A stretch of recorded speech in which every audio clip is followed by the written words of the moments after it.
Session is titled Globalizing Higher Education.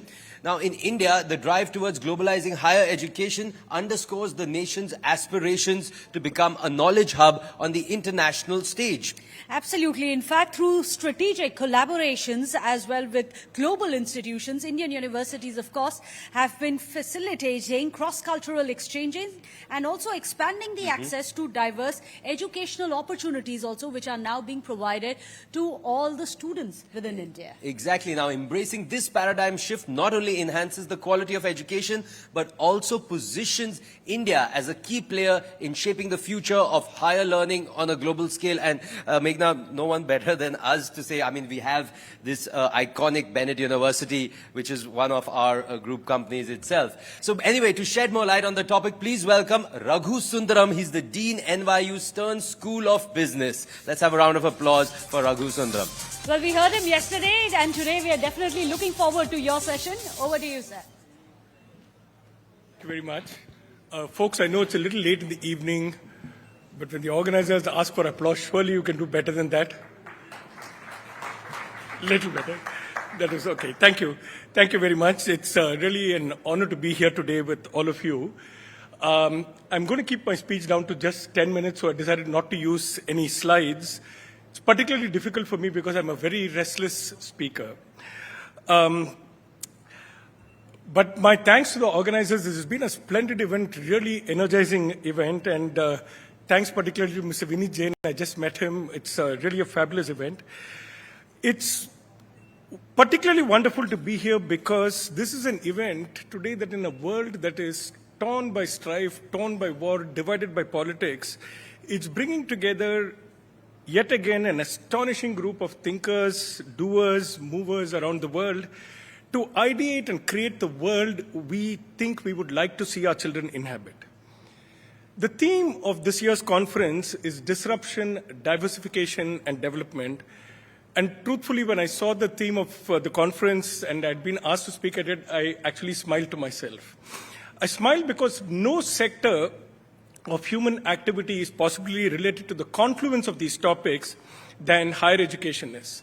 The role of higher education in fostering development, in fostering disruption, this is well acknowledged. What is less well acknowledged is the enormous role higher education has played around the entire world in bringing people together and fostering peaceful development and peaceful disruption. I'm going to illustrate this point by talking about the two countries that I know best, India and the United States.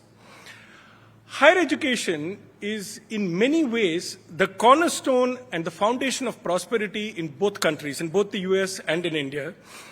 It is also the sphere of activity, I'm going to argue, that more than any other has brought India and the US closer together, and that in my mind will continue to form the foundation of the India-US relationship, a relationship we often talk about as the defining relationship of the 21st century. Within each country, the importance of education is obvious. The US has what I think almost anyone would acknowledge as the greatest university system in the world. And if you take a list of the world's leading experts in almost any discipline, a sizable number of them will belong to US universities. The growth and contribution of universities to India's rise is also completely obvious, especially to those of us in this room. The arrival of India as a major player in IT, in pharma, and in so many other areas would have been impossible without a robust university system that identifies and develops the required talent. I'm old enough to remember the time when India was a very poor country, and even at that time, India had a robust educational systems, the IITs and the IIMs and regional institutions competing with them, churning out talent that was recognized the world over. A talent that was, institutions that were recognized for the quality of the graduates that were produced. But it is across the two countries that higher education has had its greatest impact. Higher education is really the link that binds India and the US together more than any other. One half of all Indian students studying abroad study in North America, and students from India today constitute the single largest group of foreign students studying in the US, a third of all students in Canada, nearly a quarter of all students in the US. Many of those students, of course, return home taking with them the valuable networks and connections they have developed, and these connections will last them a lifetime. Many others also stay and become valuable contributors to the local economies and societies of North America. It's an observation that has been made very often, particularly in the last 10 years or so, just how many current and past CEOs of iconic American corporations, the Google, Microsoft, Adobe, Pepsi, McKinsey, Starbucks, Federal Express, United, US Air, so many others are all Indian in origin. As are so many leaders in academia, in medicine, and even now, politics. Less commonly noted, in the context of noting how many US corporate leaders are actually Indian in origin, less commonly noted is almost all of them went to the US first as students. It was higher education that brought the talent to the US and then developed the talent. Higher education, in my mind, will continue to form the bedrock of the relationship.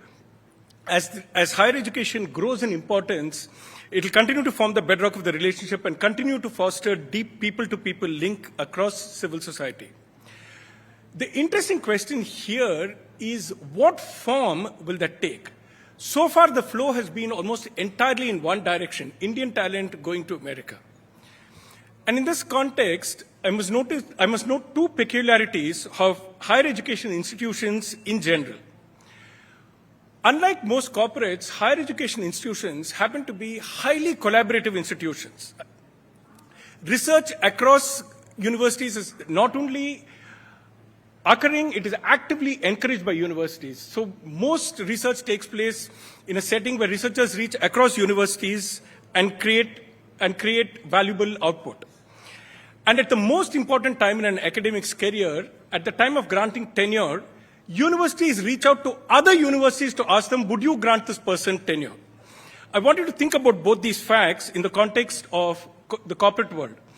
Pharmaceutical companies, for example, collaborating on research is the exception, not the norm. In universities, it's the norm, not the exception.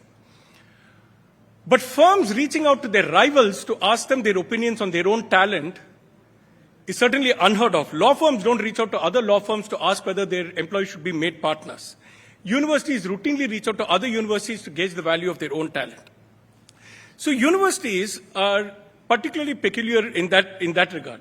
But where they differ the most, I think, from corporations is even as the world has shrunk more and more on account of globalization, even as the world has become smaller in almost every respect that we can think of, higher education institutions uniquely have tended to just stay put where they started. It's difficult to think of any iconic corporate name, a Google or a McKinsey, a Goldman Sachs or a Toyota, without almost automatically thinking of the very large number of places across the world where they operate.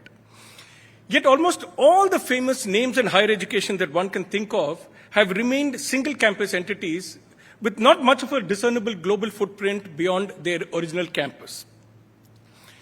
Very few universities have been exceptions to this rule in the West.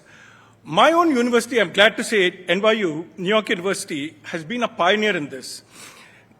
NYU is today easily North America's most global university, a university which has 3 full degree granting campuses, the home campus in New York, but also ones in Shanghai and Abu Dhabi, and 12 other what we call mini campuses spread across the globe, from London to Sydney, from Accra to Buenos Aires, from Tel Aviv, through Tel Aviv and lots of other places. There are 12 places in all, Los Angeles, Washington, many others.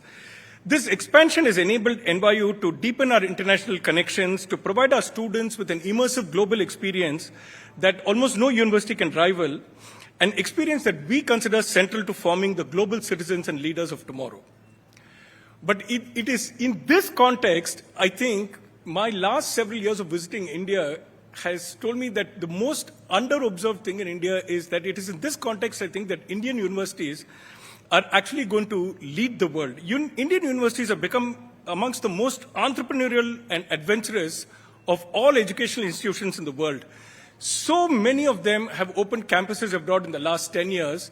Most recently, I had a 1-hour conversation with IIT Madras on their opening this campus in Tanzania last year, going into a part of the world where most Western universities are shying away from. And here is the IIT Madras opening a campus in Tanzania using their own faculty, but developing local faculty also there. It is in this trend in globalization, the one that higher education has largely shied away from. I think that the future of higher education is going to lie. It is this trend that is going to mark the disruption and diversification, eventually the democratization of higher education in the coming century. It is this that will, to me, that will continue to be the dominant force fostering international ties and above all leading to economic development. India here is truly leading the world. Thank you.